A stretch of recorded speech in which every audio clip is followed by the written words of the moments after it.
semua aspek masuk program Jambi Cerdas itu kan. Tapi sebenarnya tadi fokusnya disiapkan oleh panitia ini ke bidang spiritual. Nah, saya melihat memang di bidang pembangunan spiritual kita, walaupun tadi programnya banyak sekali sudah disampaikan, ada Hafiz di desa. Tapi kalau lihat dari persentase anggaran di bidang pembangunan spiritual ini masih sangat rendah kita lihat ya. Masih berkisar 1,2-1,5% gitu dari total anggaran. Baik dari Jambi Cerdas jilid 1 maupun jilid 2 gitu kan.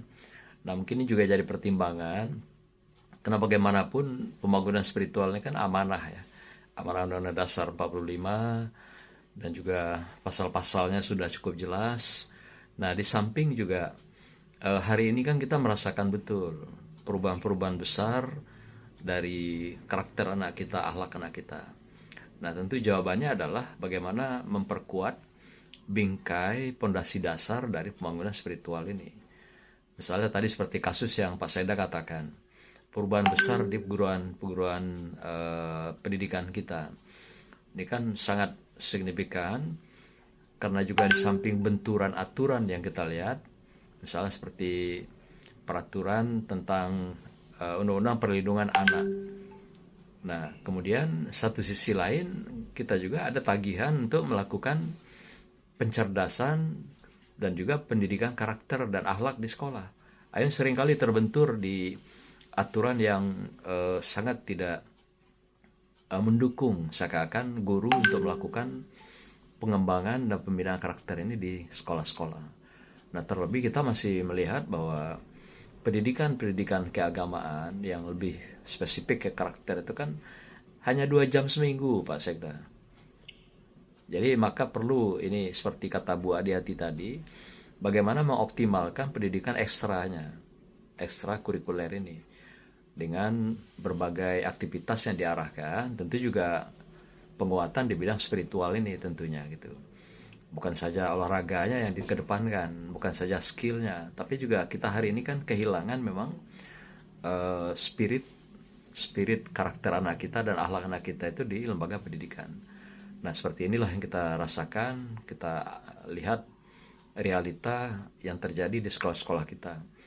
Anak-anak tidak lagi menganggap guru sebagai orang yang digugu dan ditiru, malah diajak sebagai mitra boxing gitu ya. Ini kan sudah begitu parahnya lembaga pendidikan kita. Dan demikian juga guru kehilangan juga nilai-nilai itu kadang-kadang gitu. Jadi kita coba melihat fenomena sekolah ini memang gerusan-gerusan digital dan globalisasi ini bukan saja anak yang kehilangan dari nilai-nilai spiritual, karakter dan akhlak itu, tapi ternyata guru juga. Kita lihat begitu Pak Sekda. Kami sebagai pendidik selalu mengikuti ini perkembangan ini dalam lembaga pendidikan. Nah, lebih miris Pak Sekda, kemarin beberapa waktu yang lalu saya berkunjung ke LP anak yang di Batanghari itu. Itu lebih 100 orang anak. Itu yang kita miris itu anak-anak SMP yang melakukan berbagai tindakan kriminal yang umumnya adalah itu merupakan penyimpangan, distorsi dari akhlak dan karakter itu. Bahkan ada dari tingkat-tingkat SD yang kelas 6 itu sudah masuk dalam dunia itu. Yang lebih hebat lagi, anak-anak kita sudah masuk dalam dunia bisnis prostitusi. Betul tadi Pak Sekda itu, ini pengaruh HP yang luar biasa kan. Dan anak-anak kita punya HP yang sekarang itu yang canggih-canggih Pak Sekda, seperti iPhone. Kalah HP Pak Sekda buatnya gitu. Kita udah telah beli HP iPhone. Nah, tapi mereka bisa. Ternyata mereka masuk dalam jaringan-jaringan itu. Nah, kalau tadi kita bilang waspadai gerakan-gerakan radikal misalnya ya, katakan tindakan-tindakan yang mengarah pada penyimpangan yang bisa mengarah pada tindakan-tindakan teroris misalnya gitu. Tapi ternyata gerakan-gerakan yang terselubung seperti ini juga satu hal yang perlu kita antisipasi juga, seperti misalnya prostitusi, judi online ini, narkoba, dan ini bermainnya memang di dunia digital ini. Jadi sepakat kita kalau memang itu menjadi sebuah, katakan, gerakan untuk bisa menghadang mereka gunakan HP. Nah, tapi sejauh mana ini juga bisa terpadu dilakukan dengan keluarga gitu. Karena di sekolah dia hanya 4 jam. Berarti 20 jam dia di rumah, Pak Sekda. Nah, maka itu menurut Ki Hajar Dewantara itu kan memang 3 institusi pendidikan itu kan tidak bisa lepas. Eh, Keluarga, lembaga sekolah, dan pemerintah, masuk juga masyarakat.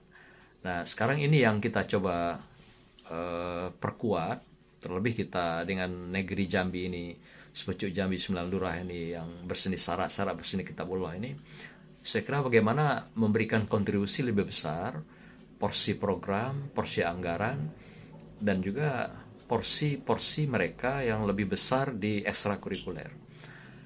Ini juga saya kira penting.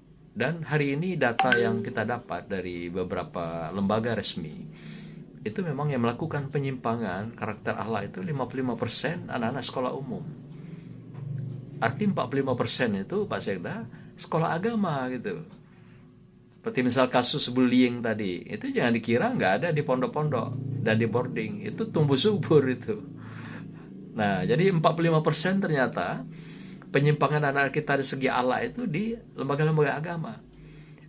Nah, ini penting sekali saya kira. Kita kadang berpikiran sekolah agama ini sudah dianggap selesai gitu.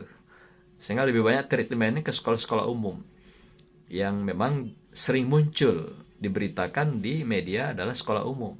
Memang datanya 55%, tapi 45% ternyata ada di sekolah agama, di madrasah, di pesantren gitu kan. Padahal di sana ada kiai-kiai gitu kan.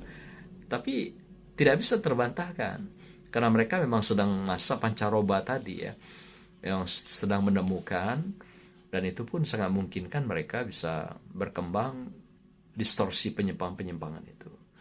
Nah, kami pernah berapa kali bicara, kita ini kan kalau dari anggaran yang ada, posturnya kan nggak mungkin lah ya bisa meningkatkan ide-ide besar, visi misi yang besar, dan program Pro Jambi yang kita kembangkan ini dalam perspektif spiritual ini ya. Karena juga sudah tersedot dengan kebutuhan-kebutuhan pokok yang tidak mungkin. Kemarin kita bicara dengan Diknas. Diknas itu ternyata 99% postur anggaran itu sudah habis digaji dan honor-honor gitu. Jadi hanya 0,1% lagi dana yang bisa dikembangkan untuk karakter, untuk akhlak, untuk spiritual. Itu gak mungkin ini. Jadi setelah saya lihat posturnya dari anggaran itu memang totalnya kelihatan besar, 1,2 M, 1,2 T gitu. Ya kan gitu ya Pak Sekda ya. Ternyata 99% habis barang itu. Jadi apa lagi yang kamu gawe kan di kelas ini? Inilah properti ya kan. Mabuk gak bisa apa yang nak digawe kan. Apalagi nak cerita IPM-nya gitu. Apalagi mau cerita peningkatan penambahan ekstrakurikuler. Jadi memang tidak ada solusi lain kalau hanya mengandalkan dana yang ada itu. Nah, mungkin ada pemikiran lain. Kami beberapa kali diskusi Pak Sekda. Jambi itu kan cukup besar kepemilikan kekayaan sumber daya alam. Hitungan terakhir dari Bank Indonesia itu, dana berputar di Jambi itu ada sekitar 350 triliun. Ini mungkin sesuatu yang terselubung, kayak tidak terlalu terungkap ke permukaan. Kalau 350 triliun ini bisa kita coba tahan 10% saja di Jambi misalnya gitu. Ini selesai urusan kita. Kemiskinan, tingkat partisipasi pendidikan, termasuk masalah pembangunan di bidang spiritual ini. Yang tadi sudah diawali dengan misalnya habis 1 orang di desa. Nah, tapi dengan kondisi hari ini tentu itu kan tidak cukup. Tapi itu sudah merupakan satu awal yang sangat sangat strategis. Nah, mungkin pemikiran ke depan lah barangkali dana besar ini sayang sekali kita hanya capital plague. Dia terbang tapi tidak memberikan kontribusi apapun di Jambi untuk pembangunan daerah kita, karena pembangunannya belum seimbang antara sumber daya alam dengan sumber daya manusia ini. Jauh sekali senjangnya. Nah, saya kira inilah sisi-sisi lain yang kami lihat strategis kalau kita mau mempercepat sisi-sisi pembangunan daerah ini di luar dari kemampuan APBD. APBD nggak mungkin nggak bisa apa-apa itu. nggak bisa napas. Artinya sudah bisa jalan programnya, kita udah bersyukur lah itu Pak Sekda ya. Jadi artinya walaupun dana dipangkas hampir separuh, program tinggal 50%, tapi semangat tetap menyala itu kan. Tapi menyala itu hanya menyala dalam spirit saya lihat itu ya. Realnya sebenarnya napas lu separuh lah hilang gitu ya sebenarnya. Maka itu sekarang para pejabat agak ngeri-ngeri sedap dengan kondisi ekonomi yang ada sekarang gitu kan. Ada juga yang lah nyesal jadi kepala daerah. Saya berapa kali ketemu kepala daerah tuh lah nyesal jadi bupati, jadi wali kota itu. Karena dikira kayak masa lalu gitu kan. Ada yang sekarang lah macam-macam. Tidak bisa jalan ke program, tidak bisa bernapas. Yang jelas tidak bisa balik modal. Itu Pak Sekda. 5 tahun tidak akan balik modal gitu kan. Nah, saya kira apa yang disarankan kawan-kawan tadi juga satu pertimbangan lah mungkin ya, yang menjadi rujukan pemikiran kita, termasuk juga pembangunan secara umum tadi, kewaspadaan kita dari segi maraknya pembangunan perumahan baru di Jambi juga, ini juga menjadi sumber kerawanan baru barangkali. Nanti kita perhatikan ke lembaga pendidikan, tahu pembangunan yang begitu menyala, yang luar biasa ini pun jadi sumber kerawanan, kita nggak tahu siapa yang masuk ke situ. Nah mungkin juga ini penting juga menjadi pertimbangan kita untuk kewaspadaan hari ini dan ke depan. Karena globalisasi dan digitalisasi, kita juga sulit membendung sampai pada lini-lini pembangunan masyarakat secara sosial. Penting kewaspadaan kita ini menjadi suatu agenda yang memang harus kita tegakkan. Saya kira begitu Pak Sekda, sebagai pengunci aja, penutup dari pembahasan secara keseluruhan. Makasih. Assalamualaikum warahmatullahi wabarakatuh. Waalaikumsalam. Terima kasih Prof.